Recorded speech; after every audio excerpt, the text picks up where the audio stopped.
y es precisamente a una charla más aquí en el set, en el stand de Canal 44, en el marco de la Feria Internacional del Libro. Nos da muchísimo gusto saludar a Karina Pacheco Medrano. Trae a presentar su libro, El Año del Viento. Me comentaba minutitos antes de entrar al aire, es un libro que ganó el Premio Nacional en Perú. ¿Lo ganó el año pasado o antepasado? Hace un año, exactamente. Hace un año. ¿Y cuál ha sido la aceptación? Es muy pronto para decirlo, pero ¿cómo ha sido la aceptación aquí en México? Bueno, el libro acaba de llegar a librerías en México. Supongo que en las semanas que vienen recién se podrá saber. Está recién sacado del horno, digamos, aquí, ¿no? Una de las frases aquí en México. Hablamos de la protagonista principal, Nina. ¿Es una niña, una jovencita, una adolescente? ¿Quién es Nina? Es una niña que 40 años después, pero ya no es ninguna niña. Si nos Vamos permite, a interrumpirla. vamos a tratar de corregir nada más un temita con el audio para continuar con esta charla, para que nos platique, bueno, ya con mayor detalle acerca de su obra de Nina, que digamos es una niña adulta, así como nosotros, no tanto, ¿verdad? Como nosotros me refiero a mí. El Año del Viento y una de las protagonistas, Nina. Ahorita resolvemos un problemita ahí técnico, pero por lo pronto permítame leer algo de la contraportada. Dice, es un mercado de maravillas. ¿Qué pensaba encontrar Nina? ¿Un juego de dados? Buscaba su viaje al pasado, dice. No sabía que el pasado es una mansión de muchas puertas y muchas ventanas. Y a veces también es una caravana sin puertas ni ventanas. Parece que solucionamos el problema. Disculpa, nuevamente. Sí. Vamos. El libro recién salidito aquí para México. Entonces, en Perú, buena recepción. Sí, tuvo una muy buena recepción y además al ganar el Premio Nacional de Literatura hace exactamente un año le dio un nuevo giro y muchas más lecturas. Entonces ese hecho mismo ha permitido que el libro ahora se publique en México, en Argentina y en otros países del continente y de este modo circule más. Vamos a ver cuál sea la reacción de los diferentes públicos a esta novela, que es como un viaje al pasado en búsqueda de un personaje que desaparece en un momento muy cruento de la historia peruana y del cual se ha querido acomodar verdades de qué le pudo haber ocurrido, verdades que no fueran dolorosas, a las que muchos se han acomodado, ¿no? Hay quienes tratan de colocar esta novela en el ámbito policíaco. ¿Qué nos dice la autora? Tiene un estilo policíaco en el sentido de que es una búsqueda de qué pasó con Nina y también qué pasó con el Perú de esos años 80 en los cuales desaparece Nina y en los cuales también hay una pretensión de olvido, ¿no? Entonces es un viaje al pasado y es una novela de búsqueda. Entonces es una niña, la narradora es una Nina, a la que le llaman Nina Niña, porque el personaje que desaparece es Bárbara, que es la joven, Así y que ve a esta prima en una posición económica más acomodada, la de su familia, y la ve como Bárbara joven la interpela, ¿no? En la comodidad de esta Nina niña. La quiere, pero la interpela, y esta Nina niña mira a esta prima mayor, que es más salvaje, ¿no? Como su nombre, Bárbara, que tiene otro tipo de vida, otro tipo de cuestionamientos, y que le abre los ojos, ¿no?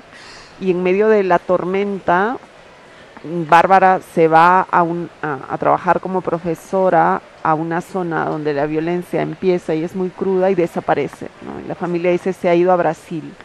¿Qué pasó? Realmente se fue a Brasil porque nunca se supo de ella, y en ese viaje al pasado Nina niña empieza a recordar cómo era Bárbara y luego empieza a averiguar la parte más difícil, empieza a buscar qué pudo pasar donde ella estuvo, por qué nunca se supo, y esa indagación la lleva como a un descenso a las tinieblas de un país que vivió una violencia despiadada desde muchos frentes. Y entonces es mirar el horror y ver qué cosa le dice Bárbara desde ese fondo Por eso la novela empieza haciendo como una metáfora de una niña y una Así es. vieja que están a uno y otro lado del abismo mirándose, ¿no? La escuchaba y decía, ¿qué pasó en el Perú de los 80? Un país tan maravilloso, tan hermoso, casi como el de México. Pero estamos hablando de poco más de 4 décadas. ¿Qué ocurrió en los 80 en Perú que marcó a la escritora? Sí, bueno, yo era una niña, no soy Nina Niña, pero digamos hay algo de Nina Niña en ella, que para mí fue el fin de la infancia, coincidía con un momento en el cual yo era niña y no quería dejar de ser niña, pero todo el mundo decía que cuando crecías una serie de responsabilidades y cosas, y yo la verdad no quería ser quinceañera, no, yo quería quedarme niña jugando, porque percibía que el mundo que venía iba a ser un mundo en el cual me iba a ser difícil seguir jugando, ¿no? Entonces, el personaje de Nina tiene algo de esto, ¿no? Un personaje que es feliz de ser niña, pero tiene esta prima que es años mayor y que vive en un entorno totalmente distinto, ¿no? Como en todas las familias, hay familias de la familia que son más ricas, otras que son más pobres. Pero en ese vínculo que ella enlaza con esta Bárbara, por azares de la familia en ese momento, se va a pasar más de un mes con Bárbara y con su abuela en un entorno totalmente distinto, donde ve las precariedades del otro lado del Perú, del lado no de la ciudad, más como... Y en ese lado más duro es que se crea un lazo entrañable. Sin embargo, ese lazo se ve roto cuando Bárbara se va, ella vuelve a su vida cómoda en la ciudad, desaparece y llega la violencia, el año 80. En el caso del Perú, el mismo día que el Perú volvía a la democracia, irrumpe Sendero Luminoso con los primeros atentados. Sí. El tema es que ahora sabemos la fecha, todo, pero en ese momento en el Perú, por el centralismo extremo del país, no se entendía qué estaba pasando. Entonces se hablaba de que eran abigeos. El presidente dijo, son abigeos. Luego se dijo, son gente que infiltrados de Cuba. La izquierda, por su parte, tampoco entendía bien qué estaba pasando. Decía, es la CIA que quiere hacer quedar mal al movimiento. Y mientras tanto viene una represión muy feroz y entonces los pueblos, sobre todo las comunidades rurales, en los primeros años quedan entre la espada y la pared.